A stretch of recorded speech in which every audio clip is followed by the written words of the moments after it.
नमस्कार, स्वागत है आपका अनादि टीवी में और मैं हूं आपके साथ ऋतु सिंह। और बुलेटिन की शुरुआत में सीधे आपको लिए चलते हैं लाइव, जहां उत्तर प्रदेश के मुख्यमंत्री योगी आदित्यनाथ एक विशेष कार्यक्रम में शामिल हुए हैं।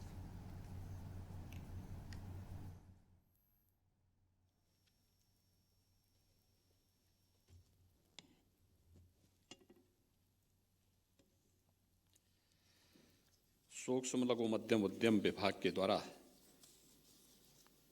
आयोजित आज के इस बृहत लोन मेला कार्यक्रम में मंच पर उपस्थित प्रदेश सरकार में मेरे सहयोगी मंत्री वित्त एवं संसदीय कार्य मंत्री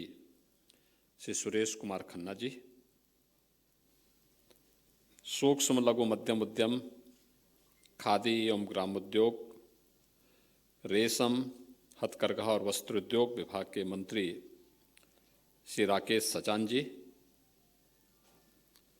अपर मुख्य सचिव सूक्ष्म लघु मध्यम उद्यम एवं निर्यात प्रोत्साहन विभाग श्री नवनीत सहगल जी, आयुक्त एवं निदेशक उद्योग श्री मनीष चौहान जी, मुख्य महाप्रबंधक SBI से अजय खन्ना जी, राज्य संयोजक SLBC श्री ब्रजेश कुमार सिंह जी,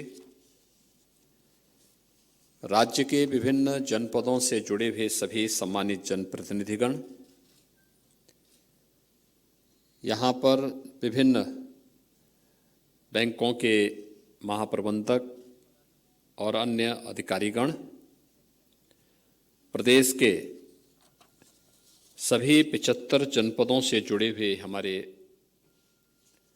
एक जनपद एक उत्पाद से के साथ जुड़े हुए हमारे सभी हस्तशिल्पी, कारीगर, उद्यमी और उपस्थित भाइयों बहनों, मैं सबसे पहले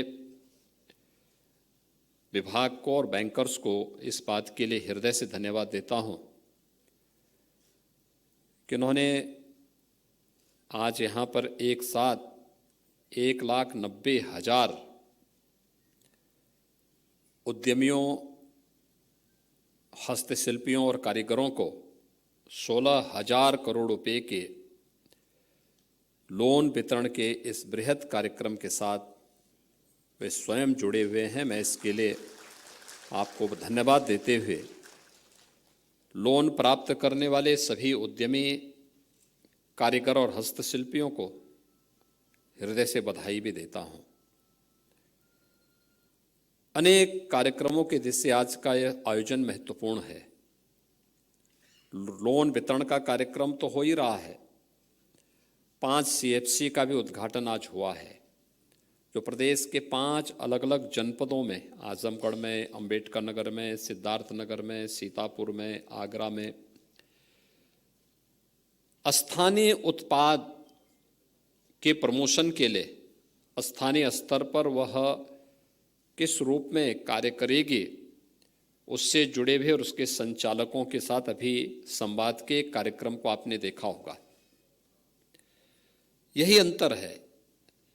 2017 के पहले ये क्षेत्र पूरी तरह उपेक्षित था, मृतप्राय सा हो गया था,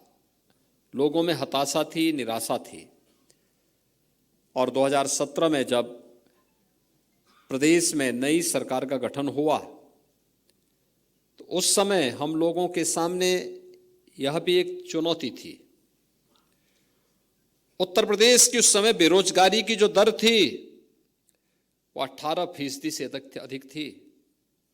देश की सबसे बड़ी आबादी का राज्य है तो सबसे अधिक युवा भी होंगे। सबसे अधिक युवा हैं तो उनकी सबसे अधिक आकांक्षाएं भी होंगी और उसके अनुरूप अपना कार्यक्रम बनाने के लिए उत्तर प्रदेश जैसे राज्य में, जहां पर कृषि के अलावा रोजगार का दूसरा साधन था ही नहीं, और कृषि में भी हमारे 200 से अधिक विकासखंड ऐसे थे जो डार्क जोन घोषित हो गए थे। वहां कोई ट्यूबवेल नहीं लग सकता था, वहां पर सिंचाई की सुविधा के लिए कोई अन्य इस प्रकार की व्यवस्थाएं नहीं थी। प्रदेश के अंदर केंद्र सरकार के द्वारा बार बार विभिन्न प्रकार की योजनाओं की घोषणा के बावजूद तत्कालीन जो सरकारें थीं उससे पहले की, वे उन योजनाओं में रुचि नहीं ले रही थी। नमामि गंगे परियोजना को प्रभावी ढंग से लागू करने में कोई रुचि नहीं थी उनकी। प्रदेश के अंदर लुप्त प्राय हो रही नदियों को संरक्षित किया जाए, इसके बारे में भी कोई कार्यक्रम नहीं था। कमी पैसे की नहीं थी,